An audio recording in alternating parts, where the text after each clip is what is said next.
one reveal this about Jordan, but I will. There's no way you can convince me he wasn't there. The NBA has been buzzing ever since Isiah Thomas made that statement, because everyone knew exactly where it would lead. If there is one person Michael Jordan has never forgiven, it is Thomas. No debate, no reconciliation, and no exceptions. Their rivalry was never friendly or respectful, and it was never just about basketball. It was deeply personal, fueled by bitterness, ego clashes, and years of unresolved tension that stretched across decades. This breakdown dives into the real story behind the feud, including the behind-the-scenes power moves and moments that defined one of the coldest rivalries the league has ever seen, all the way to the infamous Eastern Conference Finals walk-off that still sparks outrage today. And the most explosive detail came later, when leaked audio surfaced and quietly ended Thomas's hopes of ever being part of Jordan's dream team. This conflict didn't begin under bright lights or national headlines. It started much earlier in mid-80s Detroit, when the league felt like Thomas's territory. He played through pain, ruled the city with toughness, and made Detroit a nightmare for opponents. But everything changed when a flashy rookie from North Carolina entered the league with unprecedented hype, swagger, and global appeal. Thomas had built his legacy on grit, not commercials. He was the floor general who thrived on intimidation, while the Pistons' bruising style became a local identity rooted in Detroit pride. What it didn't do was travel worldwide. David, obviously you said it was a happy day for you today, but tell me why you thought it was a happy day for me. I said it was a great day for Michael because he's done extraordinary things for our... That was the moment Michael Jordan stepped in and completely took over. The Chicago Bulls' rise flipped the NBA on its head, transforming the league from being just about winning games into something much bigger. Faces, branding, and global attention. Jordan had all of it. Almost overnight, the crown slipped from Isiah Thomas's hands and landed squarely on MJ's head, right under the world's spotlight. For Thomas, that shift had to sting deeply. This wasn't just about being outplayed, it was about losing relevance, losing attention, and watching the spotlight drift away both in his own city and across the league.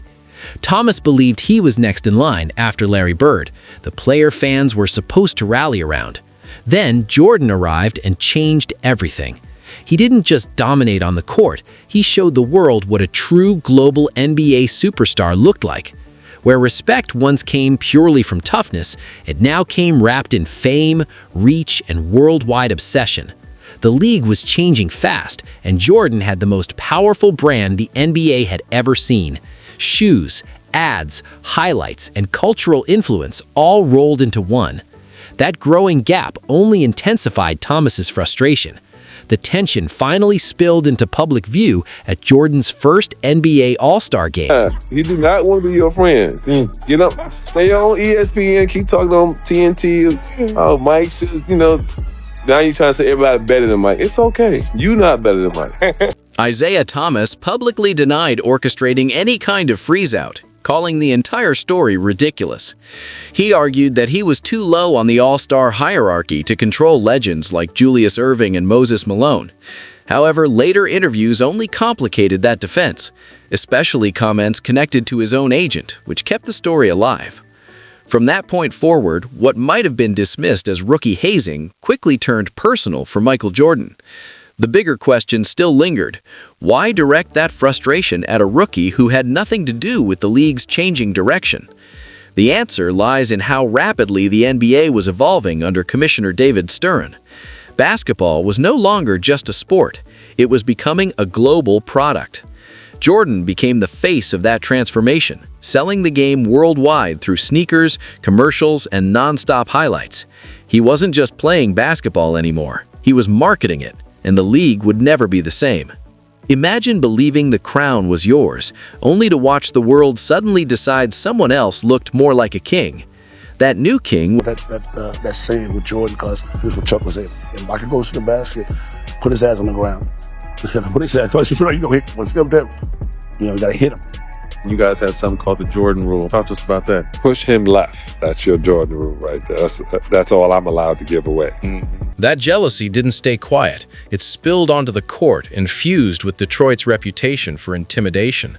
When Isiah's fear collided with the Pistons' brutally physical identity, something ruthless was born. Detroit didn't just try to guard Michael Jordan, they became obsessed with stopping him. They studied his every move, tracked his tendencies, and built an entire defensive blueprint designed to shut him down at any cost. When Jordan erupted for 59 points against Detroit in April 1988, something snapped inside that locker room. This was no longer about better defense, it was about survival. What followed became infamous, the Jordan rules. This wasn't a minor adjustment, but a full-scale war plan created specifically for one man.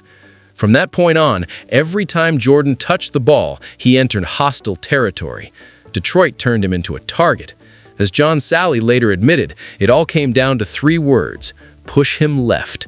Every possession followed the same script: double him, trap him, funnel him into traffic, crowd the lane, and shatter his rhythm. If Jordan drove, big bodies like Bill Laimbeer and Dennis Rodman were waiting to make contact and send a message. This wasn't normal defense. The Pistons treated Jordan as a threat to their entire future. No easy touches, no comfort, no flow. Led by Isiah, the bad boys didn't just want to win, they wanted to wear him down mentally and physically. What they never planned for. Come to a close. With 4:38 remaining in this fourth quarter, now Isiah runs out to center court. Instead of backing off, he leveled up. Instead of backing down, Michael Jordan leveled up. He trained harder, added muscle, sharpened his skills, and learned how to absorb and counter the punishment. Slowly and painfully, he rewrote the very rules designed to stop him. By the time 1991 arrived, the Chicago Bulls were no longer just Jordan and hope. They were a fully formed machine. When Chicago swept the Detroit Pistons in the Eastern Conference Finals, the torch officially changed hands. That sweep opened the door to the NBA Finals, where the Bulls defeated the Los Angeles Lakers in 5 games and captured the franchise's first championship. Then came the moment that still lives in NBA history. With Chicago leading 115-94 and just 7.9 seconds remaining, Isiah Thomas made his choice. Instead of showing respect, he walked straight off the floor. No handshakes, no acknowledgement, leaving behind an image that would define his legacy for many fans. Some Pistons stayed and did the right thing. Players like Joe Dumars and John Salley quietly shook hands and showed sportsmanship. But Isiah refused, and in doing so, he stole the spotlight and made one thing unmistakably clear. This was personal. In Isiah's mind, that bitterness had a justification. Reports later claimed that Jordan had referred to Detroit as undeserving champions before the series. Given everything the Pistons had done to him under the Jordan rules, Jordan had every reason to feel that way. Still, the fallout from the walk-off was harsh. Media criticism was relentless, and Bulls players didn't hold back. Horace Grant and Scottie Pippen called the move childish, plain and simple. Jordan downplayed it publicly, but everyone knew he stored moments like that away. For Jordan, slights like these were fuel. Every cheap shot, every hard foul, every act of disrespect from Detroit only made him tougher, colder. Jordan going between his legs one time in the highlights, against Larry Bird. And that was the game he got 60. That's when he dropped 63 on Bird. Fast forward to May 2020. Fast forward to May 2020, and Isiah Thomas was still trying to reshape the narrative. On Speak for Yourself, he casually claimed that Michael Jordan never truly beat Larry Bird or Magic Johnson, subtly placing himself at the center of basketball history. He later doubled down in an interview with Shannon Sharpe, going even further by saying he dominated Jordan and that MJ was never real competition. The claims were shocking, especially because everything we know, championships, finals performances, wins, and sustained dominance, flatly contradicts them. Decades later, Isiah continued planting his flag in someone else's legacy. Even Scottie Pippen publicly called it out, labeling Isiah bitter and ungrateful, a man unwilling to give Jordan the respect he earned on every court he stepped onto. And that's what makes the situation so puzzling. Isiah once ruled the Eastern Conference. He had his era, his championships, and his moment in history. Yet years later, he was still trying to convince the world that the greatest player ever wasn't actually that great.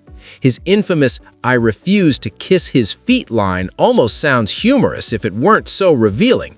It perfectly captures the mindset: stubborn, resentful, and unable to accept reality. And in the NBA, just like in life, karma eventually shows up. For Isiah, it arrived in 1992, only 1 year after the infamous walk-off. That summer, the United States assembled the most dominant basketball roster ever created, the 1992 Olympic Dream Team. Legends only. No weak links, no room for drama. Yet one name was conspicuously missing: Isiah Thomas. On paper, it made little sense. He was a two-time champion, a perennial all-star, and coached by Chuck Daly, the very man chosen to lead the Dream Team.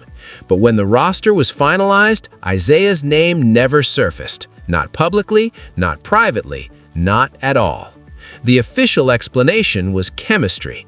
Team USA wanted players who fit cleanly, without baggage or lingering grudges. Guards like Stockton were viewed as safer, quieter choices. But that explanation never fully held up. Everyone knew the real reason.